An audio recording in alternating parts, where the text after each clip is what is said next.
this part of travelling.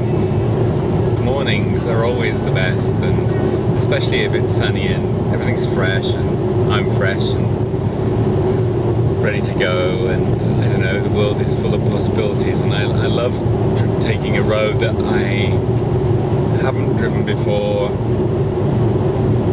and just going and seeing what it has to offer. I'm going to be driving a long time to get today into Northern California and then turning left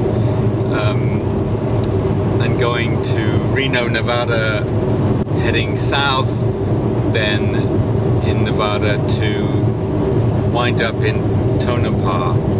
It's like an anniversary actually. I was in Tonopah hitchhiking with my friend Simon across America in 1974. So it's 40 years to the day almost since I've been through Tonopah. I just got off the road just to park for a while. It's such a beautiful day. It's really high up here. I don't know which forest this is, but in the background is Mount Shasta, which is a giant snow-covered volcanic peak. You can see it over my shoulder maybe, I don't know. Anyway, it just felt good to stop. I'm going to find a tree to have a wee against, or behind. I got off the interstate at last, which is great, and now I'm cutting southeast through Northern California into Nevada. It just feels like such a glorious thing to do, to travel this relatively empty road high up in this country. Right, I'm climbing into the mountains between California and Nevada. I draw your attention to my gas gauge, which is looking quite low, and I am a long way from the nearest town, so I'm hoping I'm gonna make it. Now climbing high into the mountains is cold. So it's the last place I want to end up with no gas. But anyway, I'll keep on going. I don't have much choice.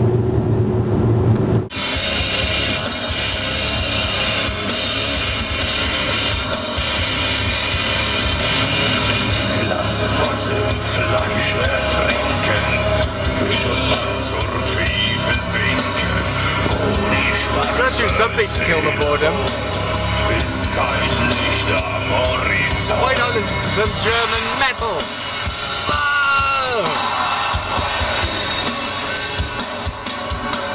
Reise, Reise, Seemann-Reise, jeder tut's auf seine Weise. Deine stößt den Schwert zum Mann, der andere zum Fische dann. Reise, Reise, Seemann-Reise, und die Wellen weinen leise. In ihrem Blute steckt ein Speer, blutet leise in das Meer.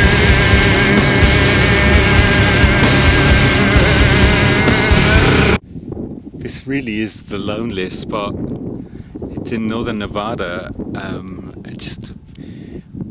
had to stop. It's just so awe-inspiring. It's so grey in a way. All the colours are tan, and you can see forever. There's the odd car, but it's a dry desert landscape with this lake and snow on the hill. It sort of feels a bit like a scene from the Ice Age, or what I imagine the Ice Age to be like. Sometimes you have to force yourself to stop. You know, the road just becomes this obsession, covering miles, getting to certain places by certain times, and every so often I have to switch off the music I'm playing or the story I'm listening to and just remember just how it was when I first saw these places. You just become so immersed in them, and it's easy now for me just to switch off and travel along in my bubble. and forget how incredible they are. Beautiful, in each in their own way.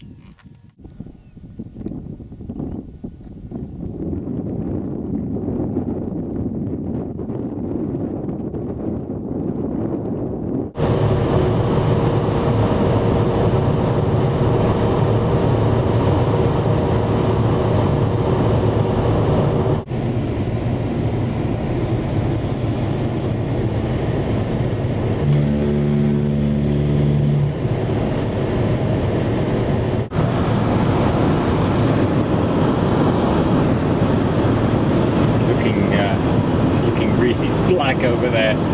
God, it's bleak enough landscape as it is. And then we take the sun away and add these low clouds and make the mountains silhouetted like slate. It just feels like such an unwelcoming place, doesn't it? Ah, the joys of travel. Sometimes you get the grim along with the sublime. Oh well. Enough of driving for today, and it's pretty demoralizing in a way, because the weather is really grim looking and overcast and kind of depressing, and up ahead is my destination. I remember now, Tonopah is an old silver mining town in Nevada, and it's up high in these hills. I can just make it out, nestled amongst these grim peaks, just as the rain begins.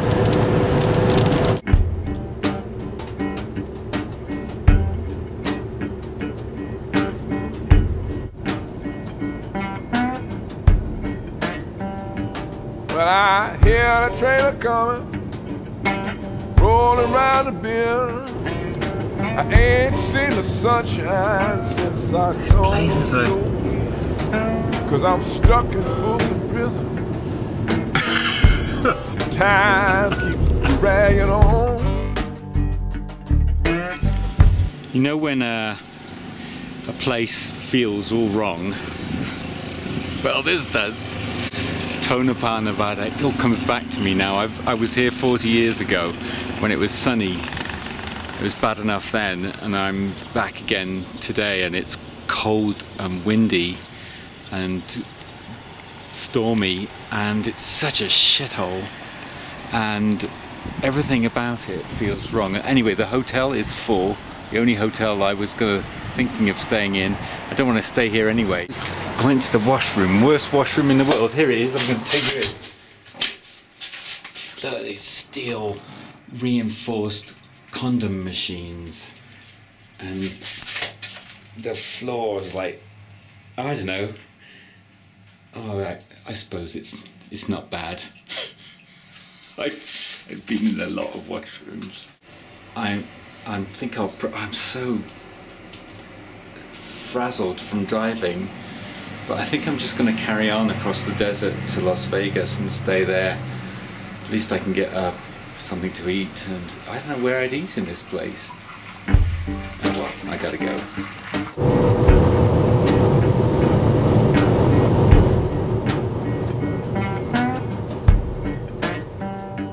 Well, I hear the trailer coming, rolling around the bend. I ain't seen the sunshine since I don't know when, 'cause I'm stuck in Folsom Prison. Time keeps dragging. It was like another world. It was just driving for like 14 hours, and the weather was stormy and overcast, and the desert seemed very foreboding and unfriendly, and every town I went into, drove into it late in the evening, seemed wretched, really. And so I just kept on going. I thought, well, maybe in the end I'll get to Las Vegas, only it got so late and I was so tired I could hardly see as I drove. So I stopped at this place, which isn't bad actually, and a bit weird. I went into the casino last night, and it was empty, virtually empty. just some older people gambling at the slot machines and playing poker, and very elderly dealers with big hair standing around talking, and that smell of a casino, you know, it's like the air hasn't been changed in years, and of course you can smoke in them, so it's a pretty foggy kind of atmosphere. Anyway, this is what I came to in the night, and seems really dark and odd, but in the morning it's bright and sparkly and not so bad at all.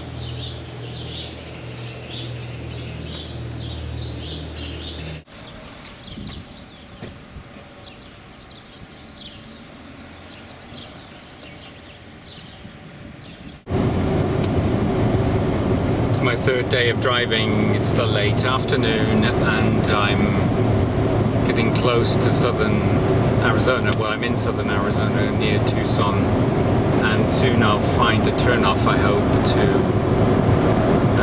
the Saguaro National Park, where I'm going to stay. I find that there are different moods in the day on a trip like this. Morning is always, as you might imagine, sort of fresh and exciting, and afternoon is tired, and I often feel, especially the further away I get, I feel very I feel a long way from home. I feel a bit lonely at the moment. I'll be alright once I get to the campsite and get busy, and in the morning I'll be refreshed again and ready for the fray. I might stay here for a couple of days. I've had enough of driving. 3 days of driving over 12 hours a day, or 12 hours a day. It's a lot.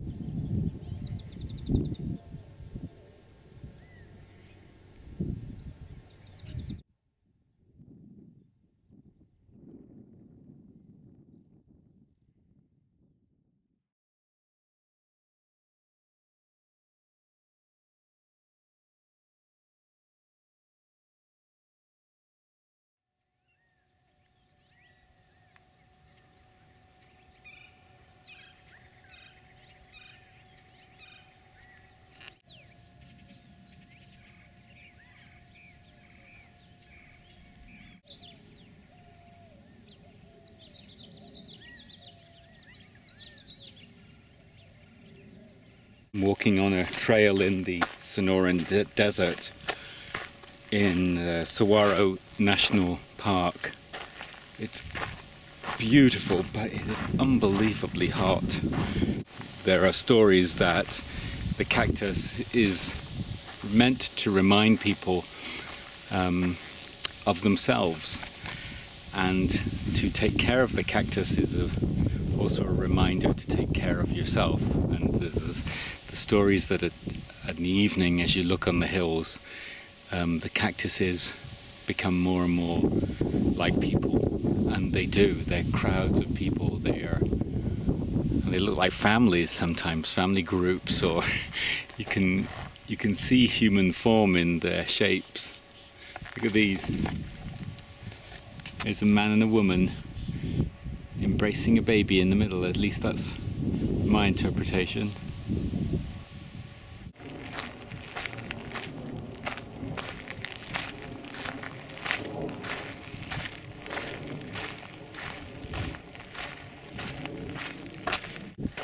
I was reading that these giant saguaro cactuses take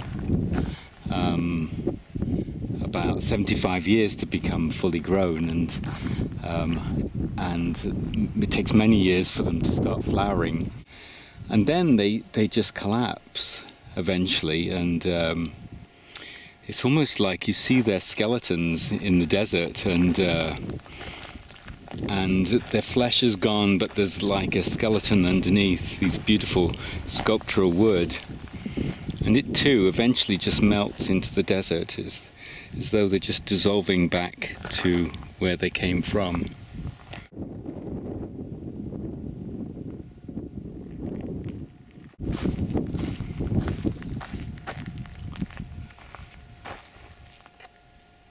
one's dying. It's almost like it's leaking its lifeblood. This sap is just draining down the trunk of the tree and off this one branch, just pooling. I thought it was wet, but it's like varnish. It's hard, the sap. Thinking a bit about my trips to the desert, I think this maybe is my 6th or 7th. It may be my last, at least for a while. Maybe my last altogether. They take a lot out of me. Partly is the driving to get here, and then I'm not enjoying camping so much anymore.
When I was a boy,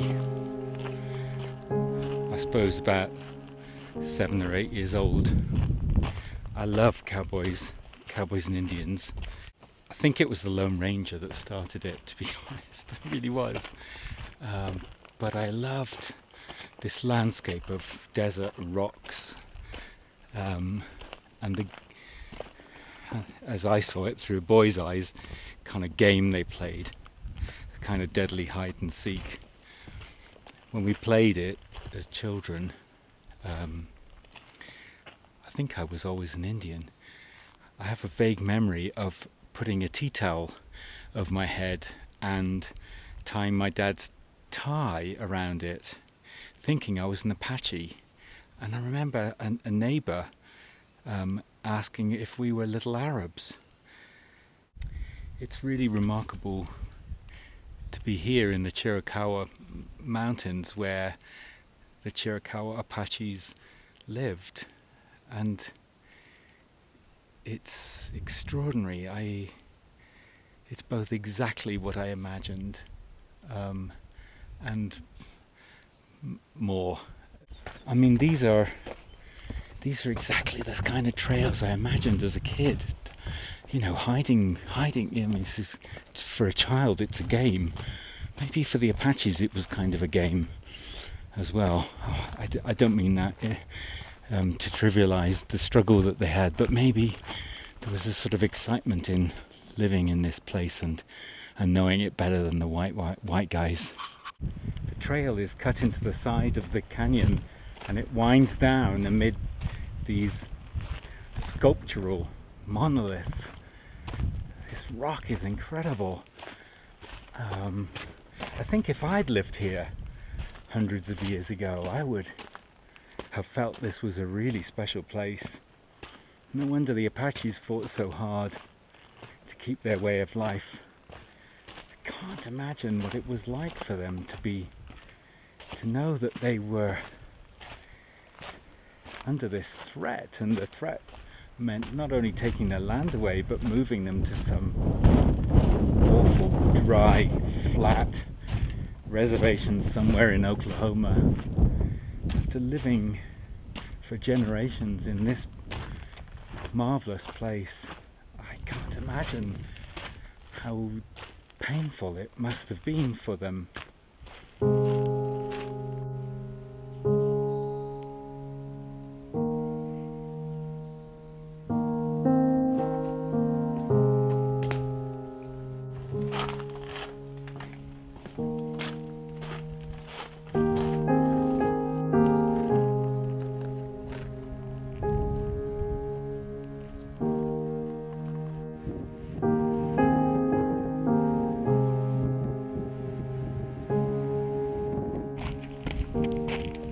walking on the, now down at the valley floor in the canyon, and there's been a forest fire in the last few years, and it's just shattered. All the big trees are dead, and some of them just look like they've exploded in the heat, I suppose. And little trees are now poking up, but it's going to take so long for them to replace these adult trees, which are about 50 or 60 more, 80 feet tall.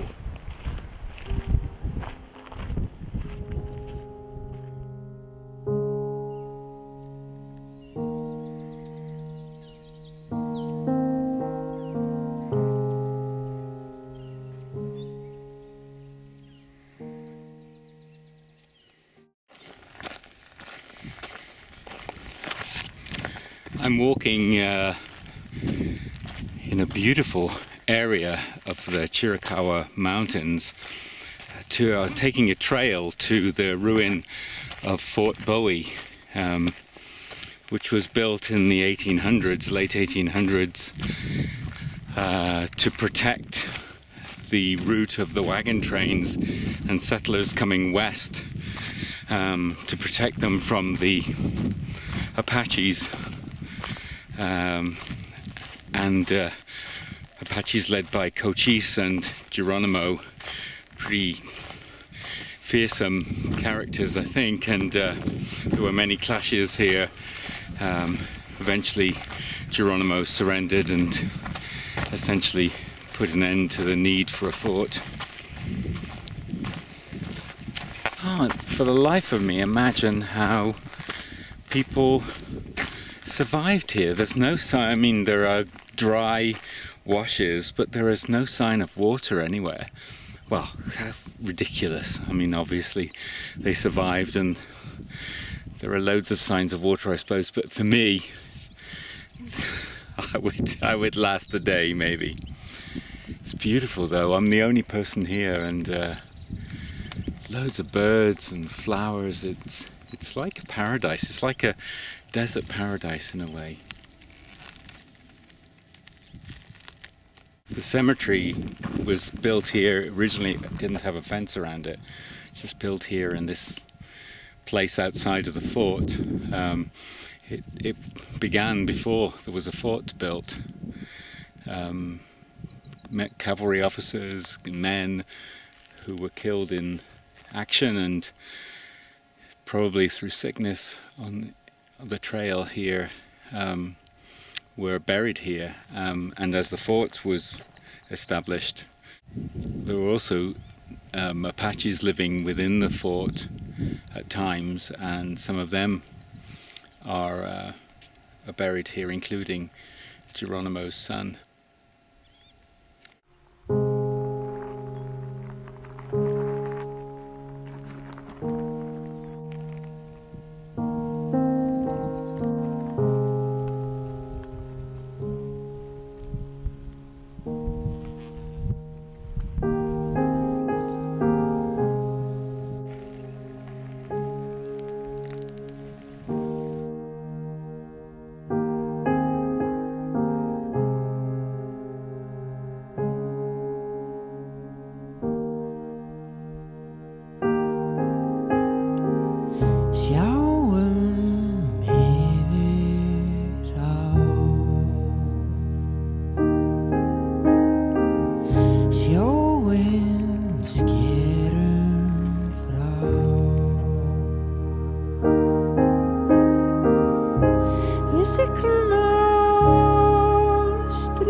to southern Arizona because it was so damn hot.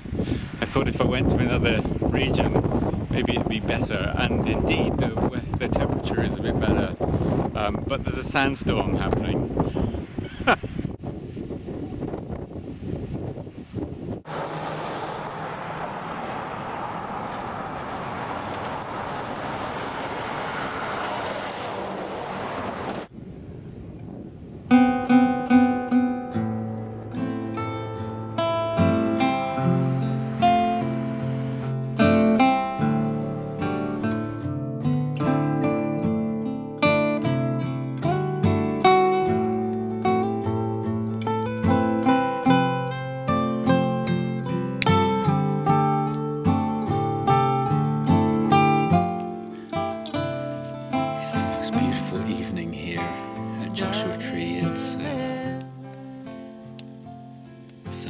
It's cool, and there's almost a full moon, and the stars are out, and the wind has dropped, and it's just magical night in the desert. It's everything that I dream of when I'm dreaming in the winter about these trips. These are the moments. I have to forget all the bad things. The heat, the horrible campsites, the interminable driving. I have to forget all that and just remember these moments. And that's true. That's why I come.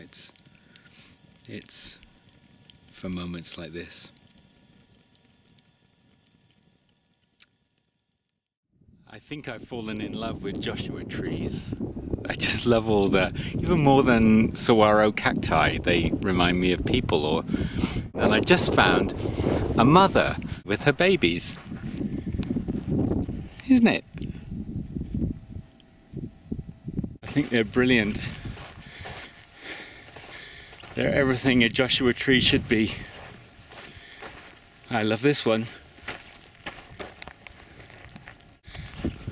I was muttering words about never doing a desert trip again a day or so ago, and I meant it. I just felt so tired and found myself not really enjoying the experience, whether it was the camping was too tough or desert was too hot. But everything changed when I came to Joshua Tree. I think I've lost the trail. I could easily lose it. I wasn't looking at all. I could have gone off into the wilderness there and never be seen again. There's a marker here. Joshua Tree is just so interesting to explore. There's a lot of it to explore. It's like this giant high plateau with hidden valleys and different formations, and it's empty. The temperature is fine at the moment. It's just really nice, and I feel like I could spend some time here and maybe return. Okay, emphatically I was quitting desert traveling yesterday, and now there may be one more farewell tour. And Joshua trees clearly have a life cycle, so they start as cute little guys with a little fuzzy top, and then they grow bigger and grow branches and grow tall and have families, and then some of the limbs start to wither, and eventually they die, and they sort of just collapse where they were. So here's one that's in the process of getting very old, I think. It's huge, but you can see it's collapsing. It's almost like an explosion eventually, that all the leaves, all the branches drop, sort of splayed out from the center, as though they'd just been flattened by a giant foot. I'm looking forward to finding the lost mine, the lost horse mine. I'm looking forward to finding the lost horse mine. Been walking now for a good long while, and no sign of it.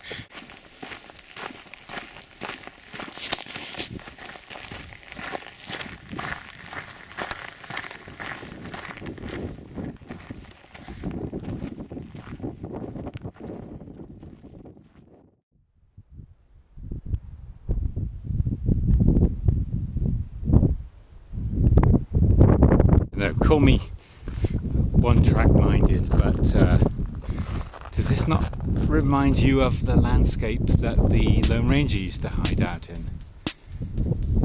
All that we needed was right. The threshold is breaking tonight.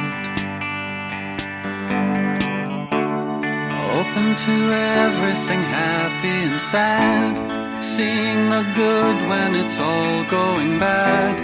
Seeing the sun when I can't really see. Hoping the sun will at least look at me. Focus on everything better today. All that I needed I never could say. Hold on to people that's slipping away. Hold on to this while it's slipping away.